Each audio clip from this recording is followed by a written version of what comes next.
You ever look at a company and just think, yeah, they're fine, but they're not great? So what is it? What separates the good from the truly legendary? Well, that's the exact question Jim Collins set out to answer in his iconic book, Good to Great. And today, we're going to dive into the surprising answers his team uncovered. So the book kicks off with this really powerful, almost paradoxical idea. Collins flat out says that good is the biggest roadblock to becoming great. Think about it. It's that comfort of being good enough that kind of acts as a trap. It stops companies and, maybe even us as individuals from making that tough discipline leap to something truly exceptional. This one question, well, it kicked off a massive 5-year research project. And the goal wasn't to figure out how to build a great company from scratch. No, it was to solve a much tougher and, honestly, a more relevant puzzle. How does an already good company, one that's doing just fine, make that incredible leap to become a truly great one? The whole study actually got started because a managing director from McKinsey & Company pointed something out to Collins. He said his previous book, Built to Last, was awesome, but it was for companies that were already great. But what about the rest of us? The vast majority of companies out there are good, not great. And that one insight, right there, kicked off this whole quest for an answer. Now let's be clear. This wasn't just, a bunch of opinions or a few case studies. Collins and his team launched this massive, data-driven investigation. Their whole mission was to crack open what they called the black box, to figure out exactly what is going on inside a company during that mysterious transition from pretty good results to absolutely world-class performance. Their process was just incredibly rigorous. First, they had to find companies that fit a very specific pattern. 15 years of just average stock performance, then a clear turning point, followed by at least 15 years of truly exceptional returns that just blew the market away. But here's the secret sauce. For every one of those great companies, they found a direct comparison. A similar company, same industry that didn't make the leap. By comparing these pairs, they could finally isolate what really truly made the difference. And the results?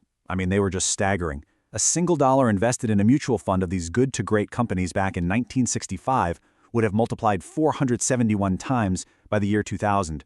That's not just beating the market, that is absolutely crushing it. We're not talking about a little improvement here. This is a quantum leap in performance. So, what was the secret ingredient?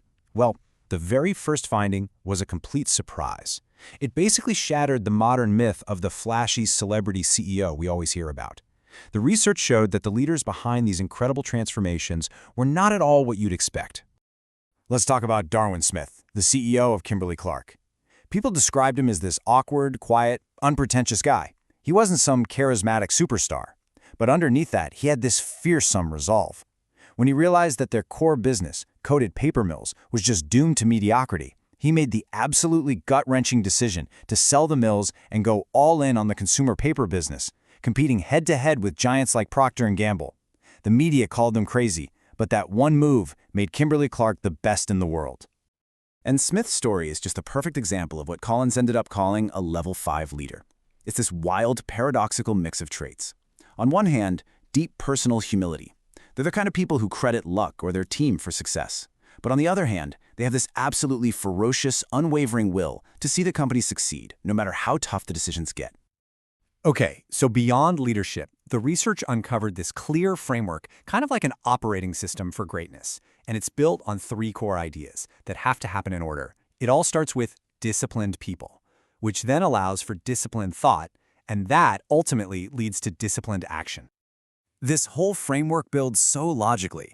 It kicks off with first who, then what. This radical idea that you get the right people on the bus before you even figure out where you're going to drive it. See, once you have a team of self-disciplined people, then you can confront the brutal facts. You can create a culture where the truth is heard, no matter how harsh, without ever losing faith. And that combination naturally leads to a culture of discipline, which isn't top-down tyranny, but a place where responsible people take disciplined action all on their own. The central idea of disciplined thought is really captured in this concept, named after an old parable. The fox knows many things, but the hedgehog knows one big thing. The good to great companies all found their one big thing, this simple, unifying concept that lived right at the intersection of these 3 circles. What are you deeply passionate about? What can you be the absolute best in the world at? And what is the key driver of your economic engine? Finding that simple clarity is a total game changer.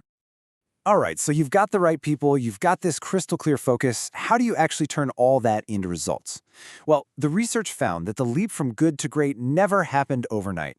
There was no single big launch, no dramatic revolution, no one killer innovation. It was always a slow, deliberate process of just building momentum.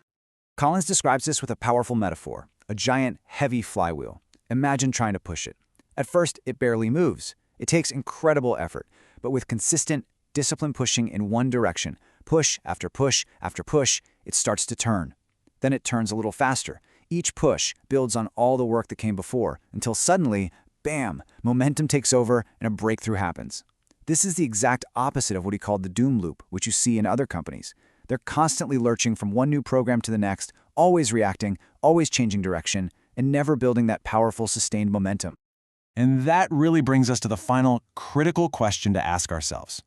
When you look at your own team, your company, or heck, even your own life, what do you see? Do you see the consistent, disciplined pushing of a flywheel, slowly building unstoppable momentum? Or do you see the lurching, reactive spinning of a doom loop? The answer, according to all this research, is the difference between being good and becoming truly great.